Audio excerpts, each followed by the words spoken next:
Hello friends, this is Deborah and I'm so happy to have you stop by for a visit here on Cottage to Courtyard. I hope you're all having a wonderful day so far. Our video today will be a decorate with me as I style my living room mantle in a collected look from things that you could find at a French flea market or Brocante.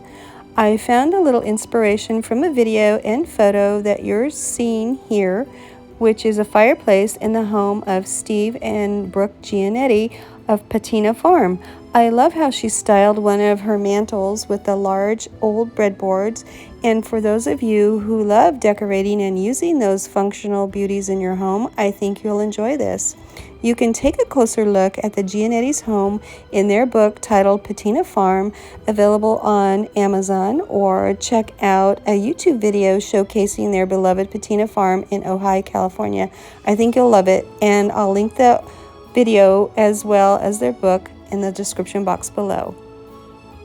For those of you who are fortunate enough to have a beautiful range hood mantle in your kitchen, that would be a perfect place to showcase and style your breadboards, or perhaps create a vignette like the one I'm about to style on my fireplace mantle. So let's get to decorating so you can see how I was inspired by the Giannetti's mantle but styled it in my own way. Alright friends, here's my very neutral mantle and surround area with everything removed so we can begin the design. In this vignette I'm creating today, the color palette I've chosen is in all neutrals in varying shades of cream, white, gray, and beige, and then touches of green, which we all know green is a fabulous and infallible neutral in and of itself because we find this color in nature. Right now I'm taking a color break, so to speak, after all the yellow bees, etc. in my decor to sort of let my eyes rest a bit before getting into the beautiful fall colors and decorating, which we all know is just around the corner. This rustic French market sign that I've had for many years is the perfect piece to use under my mantel shelf to set the tone and color palette for this design.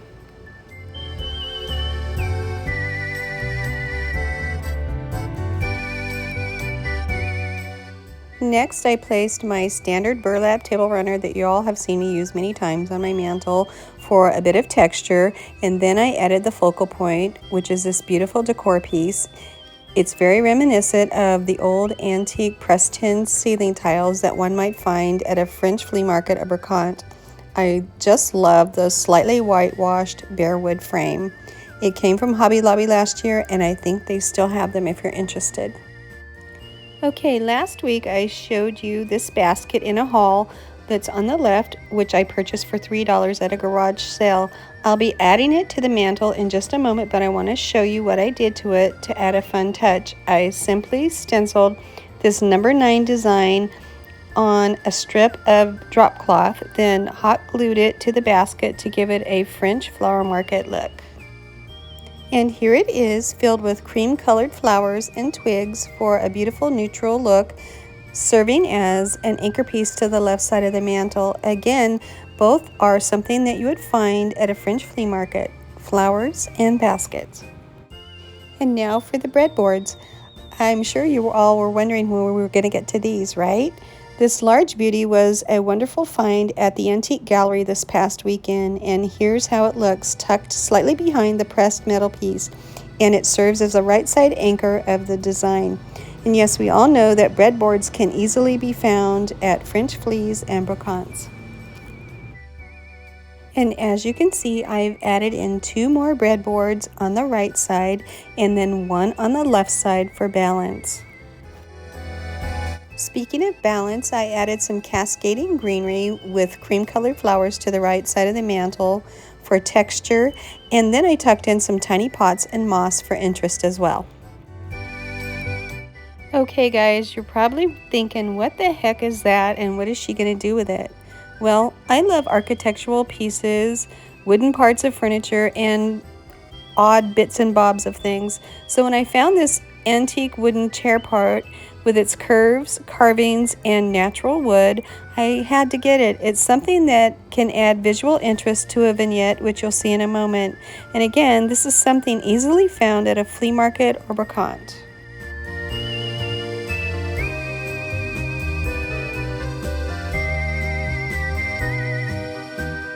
I'm pretty sure you were all wondering if I was going to bust out the roosters, right? You all know me well, and roosters and chickens are always a staple in French decor. These two are perfect in size and color for the design. French linens can always be found at a flea market or Brocante, so I simply rolled up a tea towel and added a grapevine wreath around it, and then placed it there in the background for more color and texture. The right side of the mantle needed a rooster, and this cream colored one added some much needed light to this end. This fun Court of Two Sisters cookbook from the French Quarters was a thrift store find for just $1.99, and we'll be using it in the vignette. But first I'm going to remove the colorful jacket so its neutral cover shows, and here's how it looks.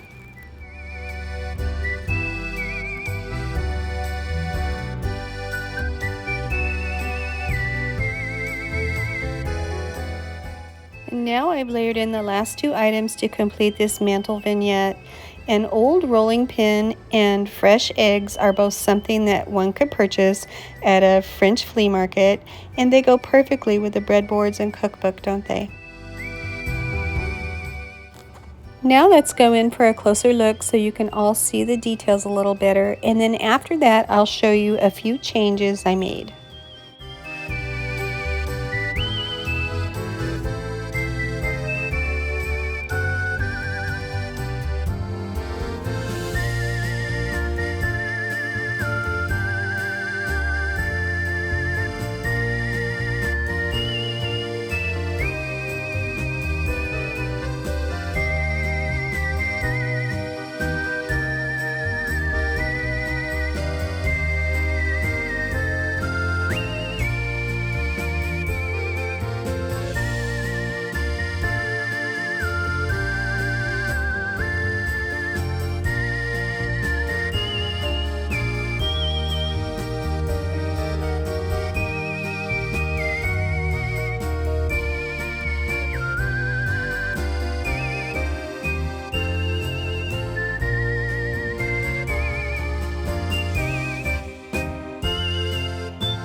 Before we go, I wanted to show you how I added a bit of lavender to the florals, because what is more synonymous in French decor other than beautiful fragrant lavender, and all the flower vendors sell them at French markets.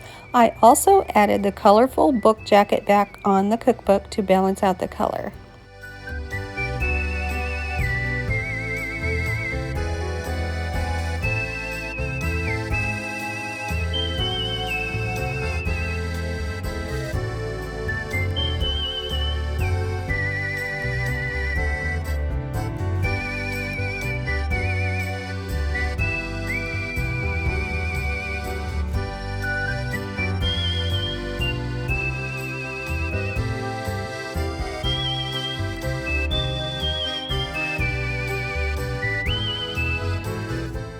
Alright dear friends, that's going to do it for today's video. I hope you enjoyed it and got inspired to create something beautiful in your home. Thank you for spending time with me, and I'll see you back here on Friday for more fun decorating here in Cottage to Courtyard. Bye bye lovelies.